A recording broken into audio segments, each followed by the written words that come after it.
Charles Whitman, Part 6. Finale. Here's the thing. Having read hundreds of documents, I twisted my way through the life and death of Charlie Whitman. There were a lot of side roads, a fair number of personal conspiracy theories, and some interesting tidbits that would have interrupted the storyline had I added them.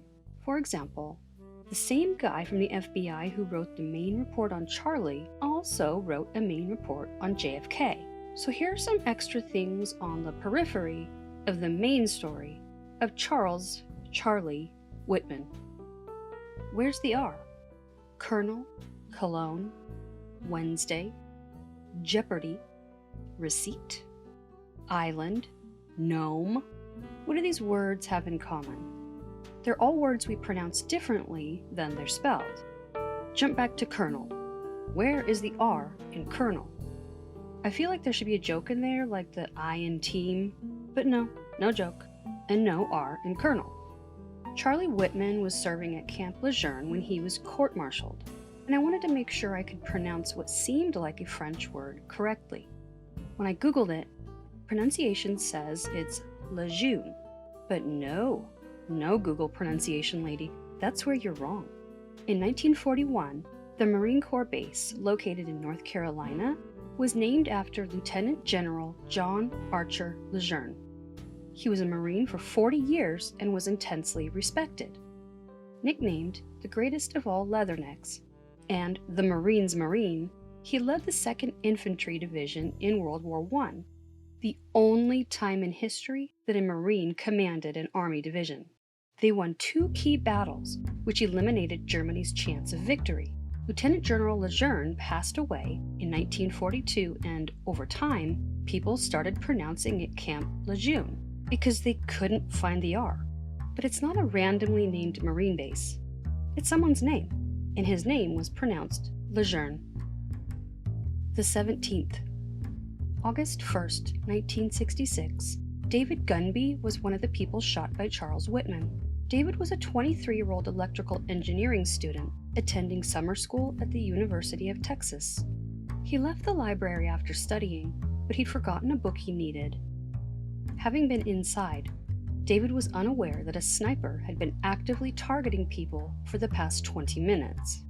At 11:55 a.m., as he walked back to the library, David was shot in the back. The bullet tore through his abdomen. He dropped to the burning hot pavement, playing dead, until he was rescued 35 minutes later.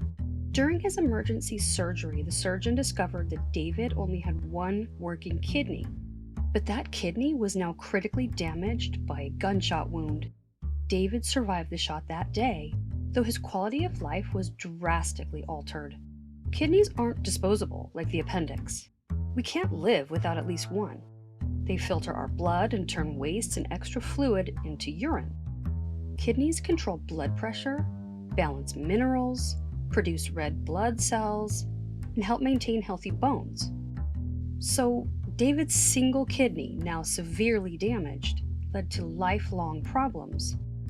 He had to go through dialysis, or renal replacement therapy, 3 times a week to recreate the work of his kidneys. In 2001, David stopped dialysis and died.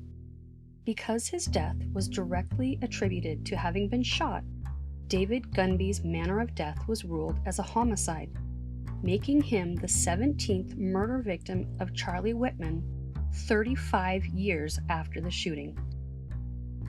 The observation deck. Following the shootings, the clock tower's observation deck was closed to the public until 1968. However, the 27-floor beacon proved to be an instrument of demise for some who struggled with mental health. After the tower was used for 9 deaths, the observation deck was again closed in 1975. After making a safety barrier, adding security guards, and implementing a metal detector, the university's observatory deck reopened in 1999. Guided tours are the only way to get up there now, and those tours have to be scheduled. No bags or purses are allowed. They have lockers to use during the tour. Visitors are only allowed a 10-minute stay on the deck and no mention is made of the 1966 shootings during the guided tour. The other shooter. Around 8 a.m. Tuesday, September 28, 2010, the University of Texas had another shooter. 19-year-old Colton Tooley was a math major at the school. He took the bus, carrying an AK-47 in his backpack. When he arrived at the campus, he changed from his white hoodie to a black business suit coat and put on a black face mask. He shot his gun 11 times in the air and at the ground, but was not specifically aiming at anyone. Colton was captured on surveillance running through the library. He then went to the 6th floor of the library, near the children's book section, where he was the only casualty by his own hand. Colton was described as a good student, shy, and kind of a loner. No one had any warning of what would happen that day, and he left no note. This Twitter account comes up when you Google his name. Were these 2 tweets from that day actually written by him? Was it an internet troll? Either way, it's unsettling. The Campus Memorial. This is the memorial at the University of Texas with the names of all 17 victims. Though Kathleen and Margaret were not at the campus and they were killed in their homes, their names were added. I neither agree nor disagree with that choice, but I do find it curious.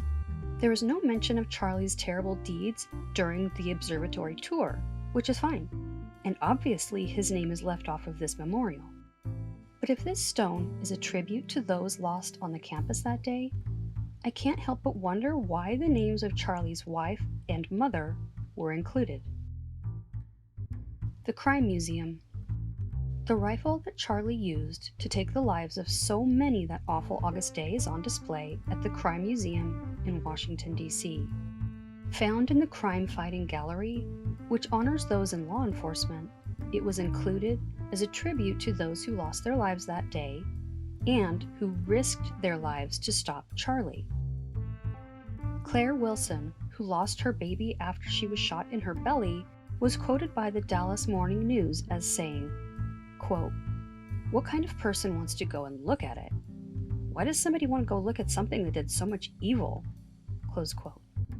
Other items from the shootings are also on display.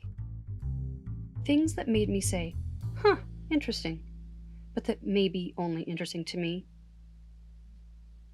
Number 1.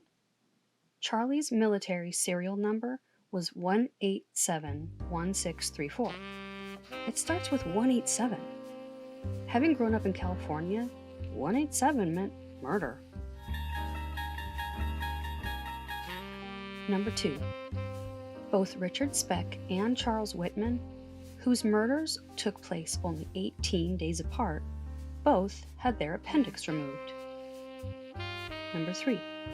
Father LeDuc, who was quoted a lot in parts 1 and 2, was accused of being a Catholic priest who spent a lot of time around children, who spent a lot of time around Charlie, if you get what I'm going for there. I didn't delve deeply into that, though I still may. I do have to wonder if something happened there, and if so, how did that affect Charlie?